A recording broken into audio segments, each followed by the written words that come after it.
નમસ્કાર દર્શક મિત્રો, રાજનીતિ સંદેશ ન્યૂઝમાં આપનું સ્વાગત છે। વાત કરીએ સમાચારની। અમદાવાદના sports club of Gujarat Navrangpura ખાતે આવેલા સ્પોર્ટ્સ ક્લબનો વિવાદ સામે આવ્યો। સ્પોર્ટ્સ ક્લબના મેમ્બરો દ્વારા ક્લબ સામે હિતરક્ષક સમિતિ બનાવી વિરોધ કરવામાં આવ્યો। 8500 સદસ્યો ધરાવતી આ ક્લબમાં સુપ્રીમ કોર્ટના ચુકાદા મુજબ સર્વિસ ટેક્સ રાજ્ય સરકારે તમામ ક્લબને પરત કરવાનો રહેશે તેવો આદેશ સુપ્રીમ કોર્ટ દ્વારા કરવામાં આવ્યો હતો। તેને લઈને સરકારે સ્પોર્ટ્સ ક્લબ ઓફ ગુજરાતને આશરે 10 કરોડ જેટલી રકમ પરત આપી હતી, પરંતુ આ ક્લબના વહીવટકર્તાઓ દ્વારા 7 વર્ષ વીત્યા છતાં હજુ સુધી કોઈ પણ મેમ્બરને પૈસા પરત આપવામાં આવ્યા નથી। કોઈ પણ જાતનો પ્રશ્ન વહીવટકર્તાને પૂછવામાં આવે તો તેને ક્લબની મેમ્બરશિપમાંથી કાઢી મૂકવાની પણ ધમકી આપવામાં આવે છે। તેને લઈને ક્લબ મેમ્બર હિત રક્ષક સમિતિનું ગઠન કરીને તમામ મેમ્બરોને પોતાના પૈસા પરત મળે તેવી માંગ કરવામાં આવી છે। આ સમગ્ર બાબતે વડાપ્રધાન નરેન્દ્રભાઈ મોદીને પત્ર લખીને ઘટના અંગે પણ જાણ કરવામાં આવી છે। હિત રક્ષક સમિતિ આરોપ લગાવે છે કે ક્લબના હોદ્દેદારો દ્વારા કરોડો રૂપિયાની છેતરપિંડી આચરવામાં આવી છે। જો તે પૈસા મેમ્બરોને આપવામાં નહીં આવે તો સરકારને પરત જમા કરાવવાની પણ માંગ હિત રક્ષક સમિતિ દ્વારા કરવામાં આવી છે।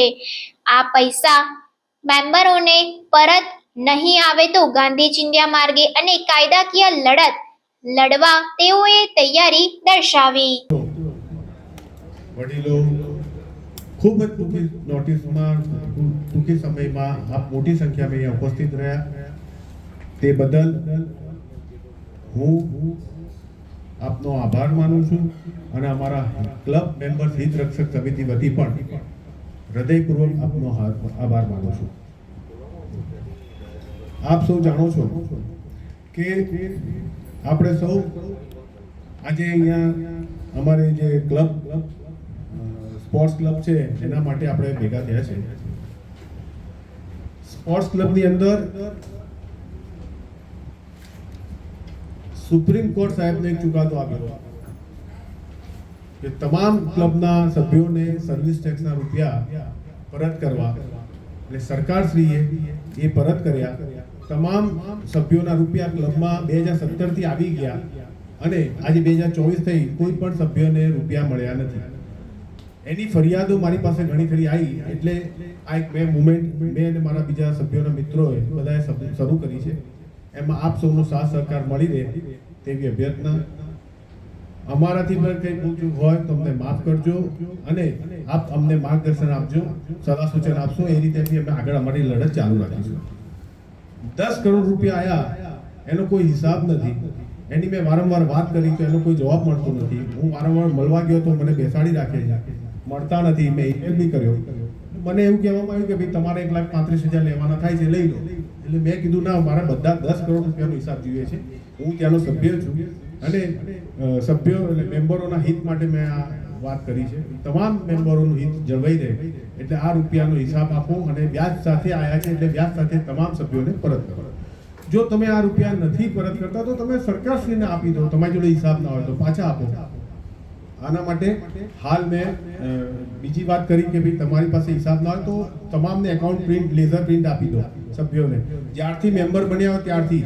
હવે એ કહે છે કે 2015 થી 2017 મેમ્બર બન્યા હોય એના જ પૈસા આપો, અને ભાઈ 2005 થી 2017 તમે મેમ્બરની વાત કરો છો તો એમાં સર્વિસો વાપરી છે, એન્યુઅલ ફી, વાર્ષિક ફી ભરી છે તમામ સભ્યોએ, પછી એની અંદર swimming pool, gym, banquet hall, restaurant જેવી અનેક સુવિધાઓ હોય બધી વાપરી હોય, સભ્ય વાપરી હોય, એમના ગેસ્ટે વાપરી હોય, તમામ ઉપર એન્ટ્રી ફીથી લઈ બધામાં સર્વિસ ટેક્સ લાગતો હોય, એટલે તમામમાં 15% હોય, એટલે તમામે તમામ 8500 સભ્યોનો સીધો હક ને હિસ્સો આમાં રહેલો છે।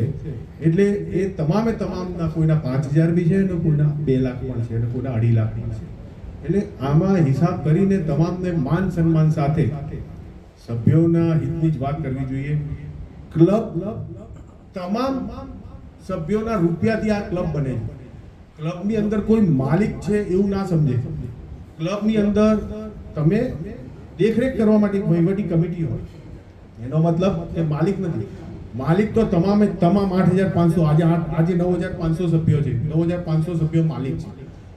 આજે ત્યાં આગળ અનેક પ્રશ્નો બીજા બી છે. સ્વિમિંગ પુલ 6 મહિનાથી બંધ છે, ભાઈ રેસ્ટોરન્ટમાં દેખરેખ નથી, સાફ સફાઈ નથી, બીજી કંઈ રૂમ સર્વિસ બરાબર નથી, એટલે અનેક એવા પ્રશ્નો છે. મેમ્બરશિપ હોય તો તમે વેચી ના શકો, એટલે કેમ કોઈ આ ક્લબની અંદર સૌથી મોટી વાત એવી છે કે તમે સૌ જાણો છો કે સ્પોર્ટ્સ ક્લબ નવરંગપુરા ખાતે આવી છે અને વર્ષો જૂની ક્લબ, એની અંદર મિલ માલિકો કહેવાય જૂના જમાનાના, એ બધા મેમ્બરો છે અને બહુ સ્વાભિમાની એવા માન સન્માન જાળવી રાખે એવા, અને એ લોકો તો દાનવીરો છે. એ કોઈ દિવસ આવા 5,000 ને 10,000 લેવા ન જઈ શકે, એટલે શરમાય છે. એટલે આ વહીવટકર્તાઓને એક ફાવતું મળી ગયું છે કે કોઈ માંગવા આવતું નથી ને આપણે કોઈને પીરસવું નથી. તમે હિસાબ આપતા નથી. મેં હોર્ડિંગ્સ લગાયા, હું મળવા ગયો, મેં વોટ્સએપો કર્યા, મેં ફોલો કર્યા, બધા ફોલો કર્યા, બધી વાત સ્ટાફ જોડે બી થાય છે, તો હજુ સુધી મને કોઈ સંતોષકારક જવાબ મળ્યો નથી. અને હવે એવું કંઈક કીધું છે, હમણાં એક ઓર્થોપિક જવાબ બી આવ્યો કે આપણે 2500 જણને આપીએ ને એમાં 200 ને આપી દીધા છે, બાકીનાને આપી દઈશું. પણ એ વાતમાં બી એ બી આનંદ, મેં આભાર માન્યો એમનો કે પણ એક તરફી વાત છે. તમે 8,500 ની વાત કરો અને આ કરોડો રૂપિયા સરકાર અને સુપ્રીમ કોર્ટથી મોટું કોણ હોય? સુપ્રીમ કોર્ટ સાહેબનો આટલો મોટો આદેશ હોય, સરકારશ્રીએ પૈસા આપી દીધા હોય તો એને સીધો તમારે જેના નામે આવ્યા છે એ લોકોને તમારે આપી. સરકારને કેવી રીતે ખબર પડી કે સ્પોર્ટ્સ ક્લબમાં મારે 10 કરોડ પાછા આપવાના છે અને એમને 10 આપી દીધા, તો એમને હિસાબ મળી ગયો કે તમારા 10 કરોડ રૂપિયા ત્યાં જમા પડે છે સ્પોર્ટ્સ ક્લબના, અને તમને નથી મળતો હિસાબ કે મારા કયા કયા સભ્યોને મારે 5,000 આપવા, 50,000 આપવા, 2 લાખ આપવા, 1.5 લાખ આપવા. મોટી રકમ છે. સરકાર પાસે અનેક કામો છે વિકાસના, તો આ રૂપિયા બીજે વાપરશે. શું જરૂર છે ભાઈ તમારી જોડે મૂકી રાખવાને, એનો વ્યાજ ખાવ છો તમે, કોઈ હિસાબ આપતા નથી. એટલે એક આનું એક આંદોલન અમે ચાલુ કર્યું છે, એમાં આપ સૌ સાથ સહકાર આપો છો, આપતા રહેજો. અને આવી અનેક ક્લબોમાં જે તકલીફો હતી એની સામે પણ અમે મુવમેન્ટ ચલાવીએ છીએ. આપને કંઈક કેવું હોય તો પ્લીઝ. રાજેશભાઈ, આપણે સ્પોર્ટ્સ ક્લબમાં કોને તો મેમ્બરો બી આપી શકે? હા સાહેબ, ટોટલ 8,500 મેમ્બરોના પૈસા છે. એમાંથી અત્યારે હમણાં લેટેસ્ટમાં જો 243 જણની વાત કરે છે, પણ મેં એવું કીધું છે જેને આપ્યા હોય એનું નામ અને ક્લબનું મેમ્બરશિપ નંબર અને એમનો મોબાઈલ નંબર અને કેટલી એમાઉન્ટ આપી એ બધું જો બોર્ડ પર લખો તો સારું. કારણ કે આ લોકો શું કરે છે ક્લબની અંદર, આપણે જો કોઈના 500 5,000 કંઈ બી બાકી હોય છે ને તો એમનું મનમાની કરે છે, મનસ્વીપણે કોઈને અંદર આવવા નથી દેતા, દાદાગીરી કરે, સિક્યુરિટીને કહે ભાઈ આ નંબરવાળાને બ્લોક કરી દો કેમ કે બાકી છે એનું. કોઈ કામમાં રહી ગયો, કોઈ માણસ ભૂલી ગયો, આટલી મોટી ક્લબમાં મેમ્બર બન્યો હોય તો એ પરિવારની જોડે મજા મસ્તી કરવા માટે બન્યો હોય, એટલે એને 2-5 હજારની એવું ના છો એ ભરી જ શકતો હોય. પણ તમે 2-5 હજાર માટે એની સમાજ દુનિયામાં આપણું લો છો અને તમે સરકારના 10 કરોડ એટલે જે સભ્યોના 10 કરોડ રૂપિયા છે એ લઈને બેઠા છો, તો તમારે કોઈ ચિંતા નથી. તમને એમ છે કે કોઈ પૂછવા નથી, એટલે આપણે મન ફાવે વાપરીએ અને પછી ખર્ચા બતાવી દઈશું કે અમે સ્વિમિંગ પુલ બનાવ્યું, કલર કર્યો, આ કર્યું, તે કર્યું, ને બિલો મૂકી દઈશું. આ એક આખું એમનું ષડયંત્ર ચાલે છે, એ મેં પકડ્યું છે અને એનું પર્દાફાશ કર્યો છે. હા બિલકુલ, ભ્રષ્ટાચાર દેખાઈ રહ્યો છે. 2017 હા એ મેનેજમેન્ટ જ હોય ને, વહીવટ કરવા વાળો જે બેઠો છે, પૈસા સરકારે તો મેનેજમેન્ટ થ્રુ આપી દીધા હશે. હવે એમની પાસે પૈસા છે તો એમને એનો હિસાબ આપવો જોઈએ, જ્યાંથી આ ત્યાં આપવો જોઈએ હિસાબ, અને મેમ્બરોને આપવો જોઈએ, અને એમને તો જાહેર કરવું જોઈએ. ખરેખર તો સરકારની વાહવાઈ કરવા માટે આમ તો બહુ નાની નાની વાતમાં વાહવાઈ કરવા આવી જાય છે, બહાર આવી જાય છે આ લોકો, જેની સરકાર હોય એમાં જતા રહે છે. અને અત્યારે વાહવાઈ કરવા માટે એમને મોટા હોર્ડિંગ્સો મારવા જોઈએ કે ભાઈ તમે આટલા મોટા અમને 10 કરોડ રૂપિયા આપ્યા, તમારો ખૂબ ખૂબ આભાર, અભિનંદન. એવું કેમ કંઈ કર્યું નહીં? કેમ કે સભ્યો જાગૃત થઈ જાય અને સભ્યો ત્યાં જઈને પૈસાનો હિસાબ માગે તો, એટલે એ વાત જ દબાઈ દીધી અને પૈસાને અત્યારે સેફ મૂકી રાખ્યા છે. હાલ મેં આ વાત કાઢી એટલે હવે થોડા ખુલાસો આપવા આવે છે, ધીમે ધીમે આપે છે, પણ આપના માધ્યમથી મને વિશ્વાસ છે કે એમને ન્યાય મળશે. રાજેશભાઈ, હિત રક્ષક સમિતિમાં કેટલા મેમ્બર સભ્યો છે? હિત રક્ષક સમિતિમાં સાહેબ મોટી સંખ્યામાં મેમ્બરો છે, અને એ લોકો જોડે રોજ મળું છું, પણ અલગ જગ્યાએ મળું છું. કારણ કે ત્યાં આગળ જો કોઈને મેં એમ કીધું કે ખાલી પાણી બંધ હોય બાથરૂમમાં ને જો કહેવા જાય તો એને નોટિસ મારી દે છે. એટલે બહુ તકલીફ છે ત્યાં આગળ, કોઈ સવાલને જવાબ કરી નથી શકતું ક્લબની અંદર. એટલે અમે લોકો કોન્ટેક્ટમાં બી છીએ અને અમે લોકોની મુવમેન્ટ જ્યાં સુધી આ રૂપિયા એક એક વ્યક્તિને ન મળે ત્યાં સુધી લડત ચાલુ રાખીશું. શેના માટે? અચ્છા, આની અંદર ઓછા ઓછા અમે 400 થી 500 જણ છીએ.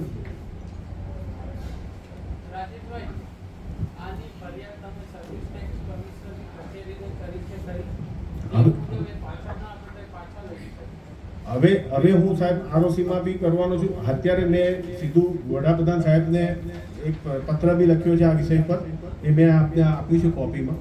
કે ભાઈ આ રીતે તમારા તરફથી જે પૈસા સરકાર તરફથી આવી ગયા પણ ત્યાંથી સભ્યોને નથી મળતા, એના માટે થઈને અને કદાચ અમારી બી સમજ ઓછી હોઈ શકે છે, બની શકે છે, પણ મારી પાસે જેટલા તમારા જેવા મિત્રો સગા સભ્યોએ સલાહ આપી કે ભાઈ કોર્ટ ઓફ કન્ટેમ્પ્ટ બી થઈ શકે છે, કે કોર્ટનો હુકમનો અનાદર છે આ, કે તમે લોકોએ જ્યારે રૂપિયા આવી ગયા સરકારમાંથી ને કોર્ટે આદેશ કર્યો ને પછી તમે જો એ રૂપિયાને ગેરવહીવટ જ કહેવાય કે તમે આપતા નથી, જેના માન સન્માનથી આપવા જોઈએ. મેં એમને કીધું તમારે સભ્યોનું માન સન્માન જાણો, સરસ ઠંડુ પાણી જોડો, બેસાડો, બોલાવો અને આપી દો.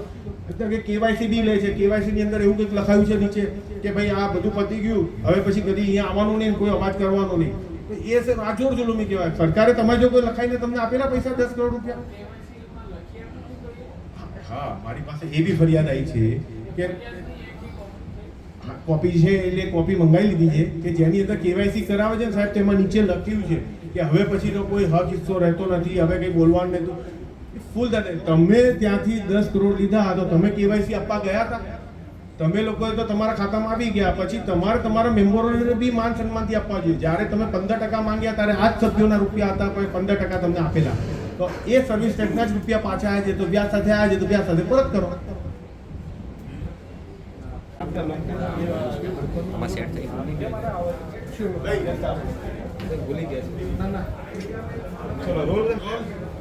Rolling. Rajeshbhai, Gujarat sports club શહેરની પ્રતિષ્ઠિત સ્પોર્ટ્સ ક્લબ છે, તેમાં એક કૌભાંડ આપ કહો છો તેમ સામે આવ્યું છે. આ કૌભાંડ શું છે, ક્યારથી શરૂ થયું છે, ક્યાં ક્યાં આપ આ કૌભાંડને લઈને લડતો લડ્યા છો, હવે આગામી રણનીતિ શું રહેશે? આ સ્પોર્ટ્સ ક્લબ નવરંગપુરા ખાતે આવેલી છે અને એમાં 2017થી સુપ્રીમ કોર્ટ સાહેબનો એક ચુકાદો આવ્યો હતો સરકારશ્રીને કે જે બી ક્લબો હોય, આ તો બીજું બી એક વધારાની વાત કરું કે આ ઇન્ડિયાની બધી ક્લબો લાગે છે અને એની અંદર આ ચુકાદામાં કે જેને સર્વિસ ટેક્સ ભર્યો હોય સભ્યો હોય એ તમામ સભ્યોનો સર્વિસ ટેક્સ પરત કરવો. એટલે સરકારશ્રીએ સ્પોર્ટ્સ ક્લબને પરત કરી દીધો 2017માં વ્યાજ સાથે, અને આજે 2024 થઈ છે, હજુ સુધી સભ્યોને પૂરેપૂરો સર્વિસ ટેક્સ મળ્યો નથી. એની આ ફરિયાદ મારી પાસે આવી, એની હું આ લડત ચલાવું છું અને તમામે તમામ 10 કરોડ રૂપિયા આશરે આવ્યા છે એ તમામ વ્યાજ સાથે તમામ સભ્યોને 8,500 સભ્યોના સર્વિસ ટેક્સના રૂપિયા છે એ જ્યાં સુધી નહીં મળે ત્યાં સુધી અમે આઝાદી ઇન્ડિયા માટે આંદોલન કરશું, જરૂર પડે તો ઉગ્ર આંદોલન પણ કરશું. સુપ્રીમ કોર્ટે જે ચુકાદો આપ્યો છે તેની અંદર શું તારવવામાં આવ્યું છે, સાથે જ કેટલા મેમ્બરોને કેટલા રૂપિયા મળવા પાત્ર છે અને ક્યાં ક્યાં ફરિયાદો કરવામાં આવશે? સુપ્રીમ કોર્ટ સાહેબનું કહેવું એવું છે કે ભાઈ ક્લબની અંદર કે જે મેમ્બરો સભ્ય બને છે પરિવાર સાથે એન્જોયમેન્ટ માટે બનતા હોય છે, એટલે એમાં કોઈ જાતના ચાર્જીસથી અલગ નથી અને એમાં કોઈ લે વેચ કે ખરીદ વેચાણનું નથી. એટલા માટે થઈને એમને સર્વિસ ટેક્સમાંથી બાદ આપો. એટલે સરકારશ્રીને આદેશ કરીને તમામ સર્વિસ ટેક્સ તમામ ક્લબોને પાછો મળી ગયો છે. એમાં 10 કરોડ રૂપિયા સ્પોર્ટ્સ ક્લબને મળ્યા હતા, એટલે વ્યાજ સાથે મળ્યા છે. એટલે સ્પોર્ટ્સ ક્લબે વહેલામાં વહેલી તકે 8,500ના મેમ્બર હતા એ જે દરમિયાન આ સર્વિસ ટેક્સનું ચાલતું હતું ત્યારે, એટલે 8,500 સભ્યોના એ રૂપિયા છે અને 8,500 સભ્યોને માન સન્માન સાથે પરત કરવાના. જે હિતરક્ષક સમિતિ બનાવવામાં આવી છે, 8,500 મેમ્બર છે, તો સમિતિ સાથે અત્યારે હાલ કેટલા મેમ્બરો છે? મોટી સંખ્યામાં છે. અમે 300 થી 400 જણ આમાં લાગેલા છીએ અને હજુ આનાથી વધારે આપના માધ્યમથી વધારે મિત્રો જોડાશે. લોકોને એક ડર, એક આ કમિટી વહીવટદારો ઉપરથી એક ડર હોય છે કે ભાઈ અમે અવાજ કરશું, તમારો અવાજ દબાવવાની કોશિશ થશે, લોકશાહી દબાવવાની. એટલે આજે મેં એક પ્રયત્ન આપના માધ્યમથી બી કર્યો છે કે જાહેર કર્યું છે કે આટલા મોટા કરોડો રૂપિયાનું જે કૌભાંડ છે એ બહાર પાડ્યું. રાજેશભાઈ, આમાં મેનેજમેન્ટમાં કોણ કોણ લોકોએ આ કૌભાંડ સ્પેસિફાઈ કાચર્યું છે અને આગામી રણનીતિ શું રહેશે? કોઈ કાયદાકીય બાબતોમાં આગળ વધશો કે પછી? બિલકુલ, આમાં આપ જેવા મિત્રોની અને વકીલ સાહેબોની સલાહ સૂચનથી અને અમારા બીજા મેમ્બરો છે એની સલાહ સૂચનથી તમામ સભ્યોના હિતમાં જે તત્વો છે એ રીતે લડત આપશું. અને આમાં કૌભાંડમાં તો જેની પાસે સરકારે રૂપિયા આપ્યા હોય એને જ પૂરેપૂરો હિસાબ ખબર હોય, એટલે એમને કેમ નથી આપ્યા એ તો હવે એમને જ પૂછવાનું રહ્યું કે તમે 2017થી સમજો કે આ જ વસ્તુ સરકારે કરી હોય, કે સરકાર પાસે તમે માંગવા ગયા અને સરકારે જો રૂપિયા ના આપ્યા હોય તો તમે શું કરતા એ વહીવટદાર? અને આજે કરોડો રૂપિયા. બીજું મને તો કાલે રાત્રે જાણવા મળ્યું કે બીજી બધી ક્લબોમાં બી હવે 50 કરોડ ને 100 કરોડના આંકડા આવ્યા છે. એટલે એટલે આમાં તો બહુ મોટી કરોડો રૂપિયાની વાત છે. તો સરકાર પાસે તો બીજી ઘણી યોજનાઓ છે કે જો આ રૂપિયા અહીંયા આગળ જરૂર ના હોય તો પાછા લઈ લેશે, અને પાછા લઈને તમે જો મેમ્બરને ના આપો તો સીધો આ રૂપિયા તમારે સરકારને જમા કરવા પડે. ખોટા ઠરાવો કરીને ખોટા આ લોકોનું એક બીજું પકડાયું છે કે એ લોકોને ખોટા કલર કર્યો, ક્લબને ડેવલપિંગ કરીએ, આમ તેમ કરીને બધું કરી રહ્યા છે. આજ નવી ક્લબના નામે પણ તમે જુઓ તો મોટા કૌભાંડો આચરી રહ્યા છે. ત્યાં નવી ક્લબ બી છે, એ ક્લબના મેમ્બરોના રૂપિયાથી ક્લબ બની છે, અને એ ક્લબની અંદર બી સ્ટે આવી ગયો છે. એ શું જોવાનું? એના માટે કેમ એ લોકો જાગૃતતા નથી લાવતા? મેમ્બરો નથી કહેતા કે આપણા રૂપિયાથી આપણી ભૂલ થઈ ગઈ, આપણે નવી ક્લબ લીધી, એમાં સ્ટે આવી ગયો છે, શું ભૂલ થઈ ગઈ? તો કેમ તમારા રૂપિયા નથી, ક્લબના મેમ્બરોના રૂપિયા છે, એનાથી આ ભૂલો થાય છે. તમારા ખુદના રૂપિયાથી કેમ ભૂલ નથી થતી? તમે ધંધો કરો જ છો, વેપાર કરો છો, એમાં તમે બિલ્ડિંગો બાંધો છો, અને ક્લબની અંદર જમીનોમાં દરરોજ સ્ટે આવે, એક દાવ સ્ટે આવે, એક દાવ ઊભી થઈ જાય. તમે જોતા નથી, ગોચરની જમીન આવી જાય, રોજ ડીસીની પાઇપો જતી રહે, અને લોકોની અંદર હેરાનગતિ થતી જાય. એ પણ ક્લબના રૂપિયા છે, ક્લબના મેમ્બરોના રૂપિયા છે. તમે આવી રીતે ડરાઈ ગભરાઈને ક્લબના મેમ્બરોને અવાજ દબાઈને તમે તમારું જોર હુકમીથી શાસન ચલાવો. હિતરક્ષક સમિતિનો સીધો આક્ષેપ કોની ઉપર? હાલ તો મને સીધો આક્ષેપ કરવામાં તો સીધો વહીવટદારો ઉપર જ આવે છે ને. જે વ્યક્તિની પાસે આ રૂપિયા આવ્યા હોય એ વ્યક્તિએ સામેથી ક્લબના મેમ્બરોને રૂપિયા પરત કરવા જોઈએ. એટલે સીધો હવે જે વહીવટદાર હોય, જે બી બેઠું હોય વહીવટમાં, એને જ જવાબ આપવો પડશે ને કે રૂપિયા આયા ક્યાં, ગયા ક્યાં, કેમ નથી આવતા. 2017માં પૈસા આવે, અત્યારે 2024 ચાલી રહ્યું છે. તમે જે પ્રમાણે કહ્યું તે સમયે અત્યાર સુધીમાં જે વહીવટદાર હતા તેમાંથી અત્યારે હાલ તમે આક્ષેપ કોની પર કરી રહ્યા છો? તમામે તમામ સારું થાય તો બી તમામ જવાબદાર છે, અને ખોટું થાય તો બી તમામ જવાબદાર છે. વહીવટદારો તો જેટલા હોય એટલા જ હોય ને, બધાની જવાબદારી આવી છે. રણનીતિ શું રહેશે આગામી? અમે આ લડત ચાલુ રહેશે જ્યાં સુધી ક્લબ મેમ્બર્સ હિત રક્ષક સમિતિ આ વસ્તુ છોડશે નહીં, કે જ્યાં સુધી આ ક્લબના રૂપિયા પરત ના આવે, સભ્યો પાસે મળે નહીં સર્વિસ ટેક્સના, ત્યાં સુધી લડત ચાલુ રહેશે. એ પછી જે રીતે લડવું પડશે એ રીતે અમે લડશું. ઓકે. હા સાહેબ, સર્વિસ ટેક્સ કે જીએસટી જે નિયમ ભર્યો જ છે સાહેબ.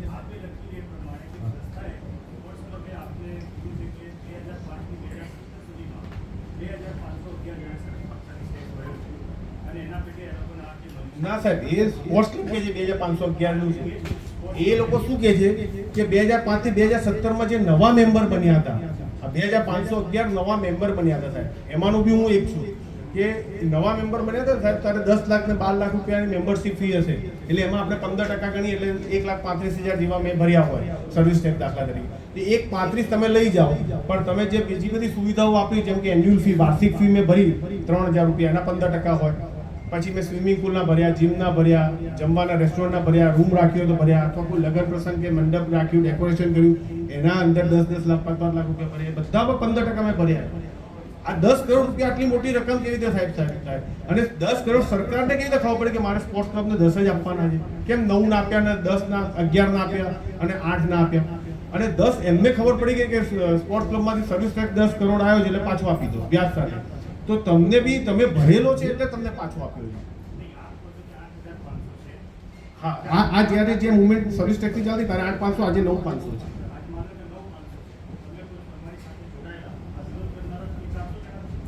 પણ સાહેબ હજુ જેમ હવે તમારા માધ્યમથી હું શું કહું છું, એક જણ પણ વિરોધ કરે છે તો એને નોટિસ આવી જાય છે, એને કાઢી મૂકવામાં આવે છે, એને કોઈ અત્યારે નહીં, હવે કાઢી મૂકશે.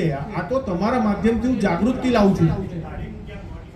ઘણા લોકોને કાઢી મૂક્યા છે, મારી પાસે દાખલા છે. ઘણા લોકો કહી કે હજુ સુધી મારી પાસે તો તમે બધા છો, પછી મારે શું ચિંતા છે?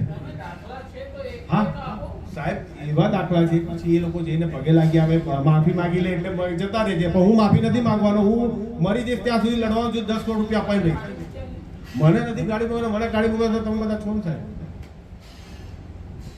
હજુ સુધી તો નથી કર્યું ને. મને ના આપે, તમને તો બધા એન્ટ્રી આપે સાહેબ, તમારે તો ઘેર લેવા આવે.